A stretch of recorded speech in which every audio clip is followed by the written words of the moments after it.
अथ श्रीदुर्गा अष्टोत्तरशतनामस्तोत्रम्। ईश्वर उवाच शतनाम प्रवक्ष्यामि शृणुष्व कमलानने यस्य प्रसादमात्रेण दुर्गा प्रीता भविष्यति। ॐ सती तद्वी भव प्रीता भवानी भवमोचनी आर्या दुर्गा जया चाद्या त्रिनेत्रा शूलधारिणी पिनाकधारिणी चित्रा चन्द्रघण्टा महातपः मनोबुद्धिरहङ्कार चित्तरूपा चिताचितिः सर्वमन्त्रमयी सत्ता सत्यानन्दस्वरूपिणी अनन्ता भाविनी भाव्या भव्या भव्या सदा गतिः शाम्भवी देवमाता च चिन्तारत्नप्रिया सदा सर्वविद्या दक्षकन्या दक्षयज्ञविनाशिनी अपर्णानेकवर्णा च पाटला पाटलावती पटाम्बरपरिधाना कलमञ्जीररञ्जिनी अमेय विक्रमा क्रूरा सुन्दरे सुरसुन्दरे वनदुर्गा च मातङ्गे मतङ्गमनिपूजिता ब्रह्मे महेश्वरी चैन्द्री कौमारी वैष्णवी तथा चामुण्डा चैव वाराही लक्ष्मीश्च पुरुषाकृतिः विबलोत्कर्षिणी ज्ञान प्रिया नित्या च बुद्धिदा बहुला बहुलप्रेम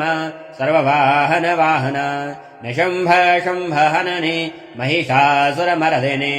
मधुकैटवहन्त्री च मुण्डमुण्ड विनाशिनी सर्वासुरविनाशा च सर्वदानवघातिनी सर्वशास्त्रमयी सत्या सर्वास्त्रधारिणी तथा अनेकशस्त्रहस्ता च अनेकास्त्रस्य धारिणी कुमारी चैककन्या च कैशोरी युवती यतिः अप्रौढा चैव प्रौढा च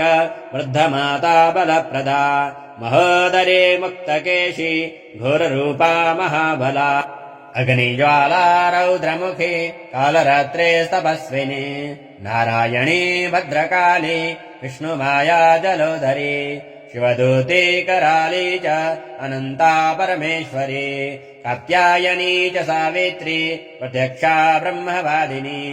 य इदम् प्रपठे नित्यम् दुर्गा नाम शताष्टकम् नासाध्याम् विद्यते देवी त्रिषु लोकेषु पार्वती धनम् धान्यम् सुतम् जायाम् हयम् हस्तेनमेव च चतुर्वर्गम् तथा चान्ते लभेन्मुक्तिम् च शाश्वतीम् कुमारीम् पूजयित्वा तु ध्यात्वा देवीम् सुरेश्वरीम् पूजयेत् परया भक्त्या पठेन्नाम शताष्टकम् तस्य सिद्धिर्भवेत् देवी सर्वैः सुरवरैरपि राजानो दासताम् यन्ति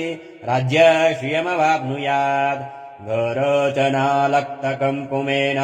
सिन्दूरकर्पूरमधुत्रयेण